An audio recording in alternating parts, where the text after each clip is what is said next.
This is Southern Cross News with Rachel Williams. Good evening. The Tasmanian public remains in the dark over the total cost of the energy crisis sparked by the Basslink outage 2 years ago. Hydro Tasmania recording its first profit since the unprecedented event, but the company is refusing to detail the exact outage cost.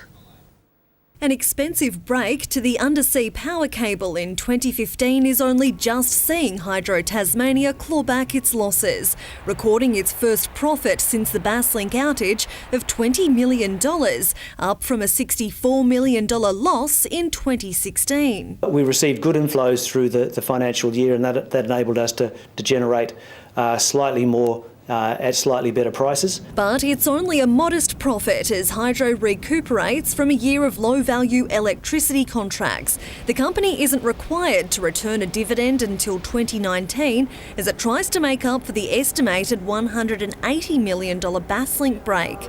Hydro refusing to say just how much it's recovered through 15 months of withholding a facility fee. We've resumed paying the full payment now, as been reported. The quantum of money that we've retained is commercial in confidence. Hydro do have an obligation along with the government to share quite clearly how much the energy crisis cost Tasmanians and what the cause of that fault was in the Basslink cable. We have a right to know exactly how much the energy crisis has cost, and we have a right to hear from Hydro whether they've been able to recover all the money. Despite Hydro and Basslink disagreeing over the cause of the outage, court action appears unlikely. Questions now turning to what the federal government's back down on a clean energy target means for the renewable power giant, historically thriving on renewable incentives. The different initiatives that we've got in place we think can deliver a secure energy future, a well-priced energy future. Of course we should have a clean energy target. It's in Tasmania's best interest. It provides certainty for renewable energy investment and job creation. There are obviously implications for Tasmania. There are opportunities. They are convinced there are opportunities for Tasmania, so we have to consider those reports. A national meeting on energy is due in Tasmania next month. JACQUELIN, ROBSON, Southern Cross News. Police say they've significantly scaled down the search for a Launceston man missing in Tasmania's far south. Around 60 people were involved in the efforts this week after 66-year-old Bruce Fairfax went missing on Saturday afternoon. Police say they've consulted with international medical experts and don't believe Mr Fairfax could have survived until now, considering his Parkinson's disease. Investigators are calling for 2 people who were in the area around midday on Saturday to come forward to help pinpoint the missing man's last known movements. Police will deploy other specialist searches over the coming weeks, including police divers at Duck Hole Lake. A number of Glenorchy aldermen have handed in resignation letters just a day after legislation was tabled to sack the embattled council. The local government department says the councillors have no grounds for resignation due to their suspension. Questions have also been raised as to why the Huon Valley community won't go to the polls early. And restore democracy to Glenorchy residents.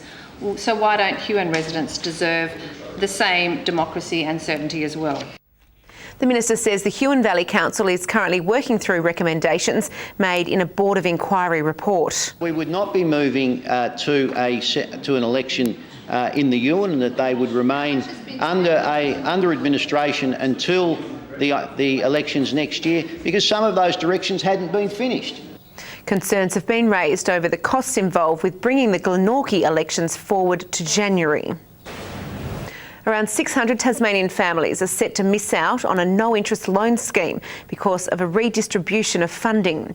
Niels Tasmania says a federal contribution to the scheme will be cut by 60%, with some of the money being redirected to South Australia. Maureen is one of thousands of Tasmanians who've used the no-interest loan scheme. On a low income, she found it difficult to bear big expenses. If for any reason tomorrow my fridge broke down, I would not be able to get a new refrigerator because I can't get credit at stores because of my income. Through the program, Maureen has been able to buy a fridge, computer, washing machine and a security door. This is a better scheme because you do it through centre pay. So 3% of the cost of the item comes out of your benefit before your money goes in the bank. The program runs with the support of state and federal governments and some businesses, but a redistribution of funding will see $160,000 cut from Tasmania. It will leave more than 600 families in the next financial year without access to our program, without the opportunity to come to a place like the West Moonah Community House and get help to look at their finances. We get a lot of people in here that are on very low incomes, like single parents, people on disabilities. We have people who just are really having an extremely hard time. The West Moonah Community House helps people apply to the scheme and says it's desperately needed. This funding is not a handout to these people. These people pay this money back. 98% of them pay it back in full on time, which is probably a better rating than any bank will get. Michael BREEN, Southern Cross News. Environmentalists are vowing to fight the state government's plan to open up forest reserves for specialty timber logging. The new management plan comes into effect this weekend. Environmentalists say the operation won't be sustainable without subsidies for the industry. The economics behind this model simply don't work out, and the plan itself and the background documents shows that the cost of production of one log is going to outweigh a sawmill's capacity to pay for that log. The government says the plan will fix an unworkable process for special species harvesting. The RACT is trialling an education program to help avoid tragedies involving children on our roads. It will be offered up to schools next year, teaching students about road safety. Students at St Aloysius Catholic College are trialling the RACT Road Safe program. Keep some of these things in mind when you're walking on the street. The online learning platform targeting safety as a pedestrian, a passenger in a car or bus, bike riding and skateboarding. It's absolutely horrendous if and when a child is involved in an incident. So that road safety education needs to start really early. It's something that should be ingrained in all of us. These students are the first to try out the program, which could provide life-saving tips. Many people die just because they haven't concentrated on the importance of road safety, so it's quite important children and adults know this stuff. There are quizzes, videos, information on how to keep yourself safe when you're on the road. But we're learning things, and it's also quite a lot of fun. The results will provide feedback on what can be improved. And we can work out what students or children do know about road safety and what they don't know about road safety, more importantly. Following this pilot, the RACT will offer up the program to schools next year. Michael BREEN, Southern Cross News. More than 400 motorbike riders have travelled across Tasmania in an effort to stamp out prostate cancer. The group finishing the 10th annual The Long Ride in Launceston this afternoon, raising more than $200,000 for cancer research and education. Taking to the road to spread a message close to many of these riders' hearts. Side by side, the men, women and even children took on the long ride journey. From day one to now, it's just been awesome. The group travelled from across the country and met in Devonport last Saturday to begin their Tasmanian tour. They covered each corner of the state, and today almost all of the 425 riders gathered in Launceston, finishing the ride as one. Oh, the roads have been fantastic, but the hospitality of everybody we've met, all at Oakleys, have been really generous, and we've really enjoyed the food and the wine as well. Oh yeah, the food and the wine. Chris Dunne started the long ride 10 years ago. This is the first time it's been held in Tasmania, but over the past decade the event has raised more than $1.8 million for prostate cancer research and education. Very emotional. That when you look at all these people here today, they are one of the best groups of people in Australia today. A lot of them are sacrificing a hell of a lot to come here to support the prostate cancer. Tasmanian man Ian Carter is one of the lucky survivors. I had no symptoms whatsoever and just happened to get checked because a mate had it and found out I had it. If there's one message riders want men to take away from the ride, it's... Just get checked for sure. You're a long time dead. Don't suck it up. If something's wrong with you, go and get checked straight away. The men have got to realise that they're not immortal, and we try and get men 40 years and over to get checked every year. Monica Dadson, Southern Cross News. They say music is for everyone, regardless of who they are or where they're from. And today, the Tasmanian Symphony Orchestra proved that theory, launching its Access Ticks project for another year.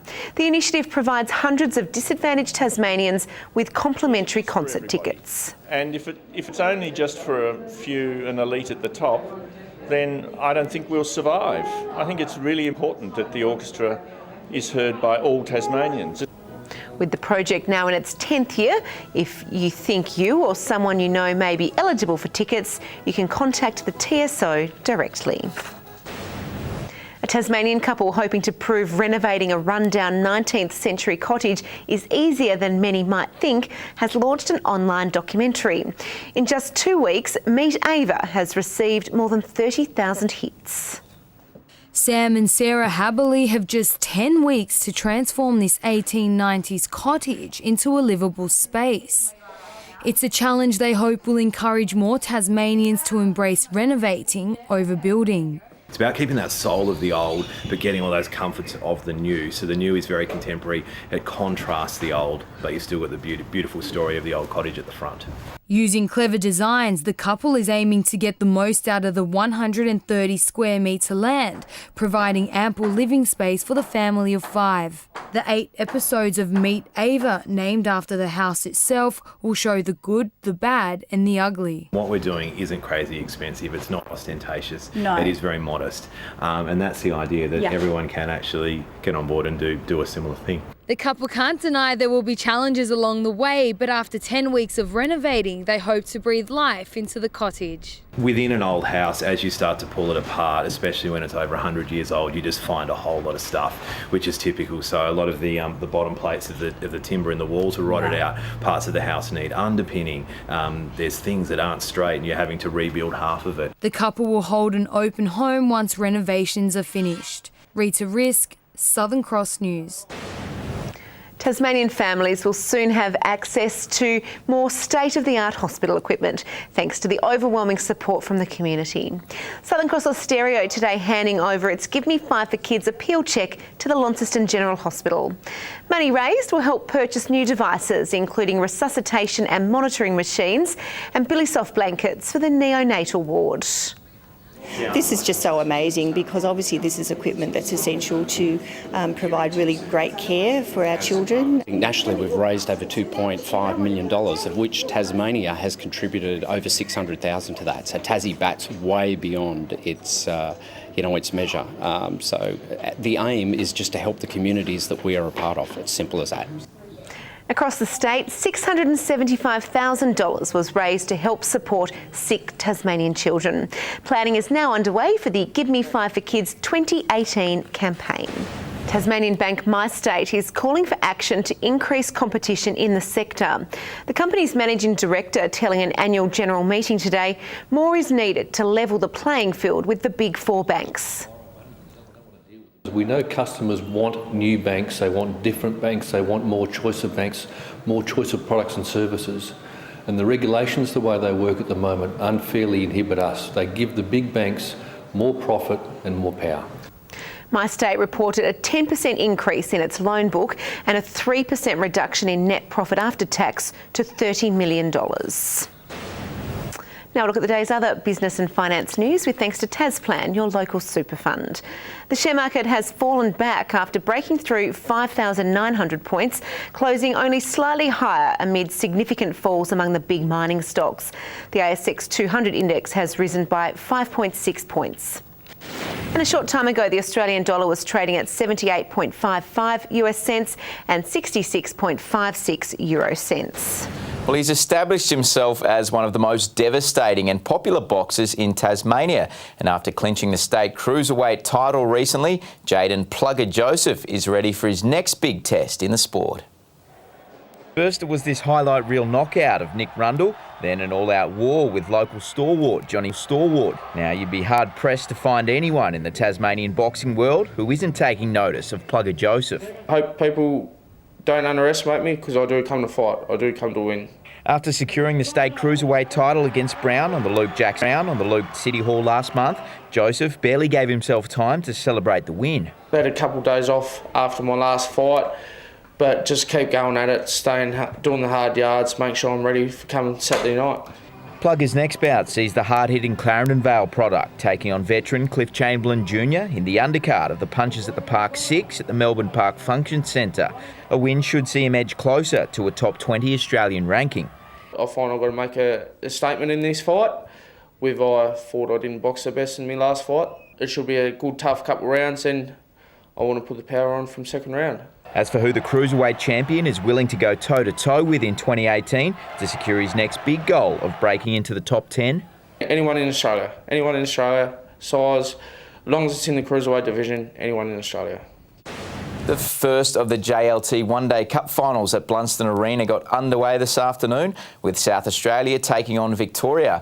The Redbacks took to the crease first and were sitting at 5 for 339 a short time ago, thanks to openers Alex Carey and Jake Weatherold, who put on 92 and 116 runs respectively. The game was halted briefly due to rain, but will continue throughout the evening. And finally in sport, the decision to bypass last week's Cranbourne Cup has paid dividends for 2017 Hobart Cup winner Count Da Vinci, with the gelding taking out this afternoon's Moe Cup in style. Starting from barrier 7, the 7-year-old settled in third for most of the 2,050-metre race before making a bold move with 500 metres to go, holding on to beat the Darren Weir-trained gelding Pakadali. And I think Peter Murphy may have won a few dollars on that too, Rach, if you're wondering why he's so happy with himself this evening. I think he's counting the pennies as we speak. Thank you for that, Tom. Tomorrow's weather forecast is coming up next with the great man, Peter Murphy. Good evening, Hobart. 24 degrees today, Launceston 17, Burnie and Devonport 16, 25 the maximum at Campania after above average temperatures overnight. We've had 8 months of cold nights and one warm one, and people were complaining today. Go figure that. Flinders Island 24 degrees, St Helens, Friendly Beaches, Grove and Bushy Park 23, King Island 18, Wynyard and Strawn a top of 16 today, and Lyawini 15. A long middle-level cloud band extends from western New South Wales to south of Tasmania. More cloud spirals around a low to the west of the state, and thunderstorms sit over a fair portion of eastern Australia. The Coral Sea has plenty of cover as well. Closer to home, and there is the change that occurred today with the cold front streaming across the state from the west. Tomorrow, a large high moves over the Bight as the fronts move off to the east. A trough runs along the Western Australian coast. West to southwesterly winds at 20 to 30 knots, easing to 15 to 25 knots over most waters, swells at 4 metres in western and southern waters. Strong wind warning current for all Tasmanian coastal waters except the upper east coast. A small craft wind alert for the lakes. Hobart, partly cloudy, 17 the top, 15 for Huonville, bit of cloud for Campania, 18 for tomorrow. Launceston partly cloudy as well, 20 the high, 17 for Devonport, same forecast for Georgetown with 19 the maximum. Burnie partly cloudy, 17 the high, 15 for Strawn with a few showers, 17 for Wynyard. And for St Helens, mostly sunny, 19 degrees, 19 also for Swansea. Port Arthur, an early shower clearing, 15 the top. UV down a point or two tomorrow and just a moderate 5 for St Helens. On Saturday, showers over the west and far south, but fine for the rest of the state. Mainly fine on Sunday, apart from another shower for the west and far south. Those showers again on Monday with a possible shower over the east as well. 30 and sunny in Perth. Fine for Adelaide, Melbourne and Alice Springs. Rain forecast for Canberra and Sydney, and a late shower for Brisbane. Partly cloudy in Hobart, 17 at the moment. Cloudy in Launceston, 16 degrees and 16 also in Devonport. Yes, Count Da Vinci won the Moe Cup. That's not the big news of the day. Joe Palmer's got gastro. I hope I didn't cause that. Rach? She is not going to talk to you for the rest of the year. Thank you for that, Murph. Well, that's all your news for now. I'll be back later with updates. Thanks for joining us. Good night.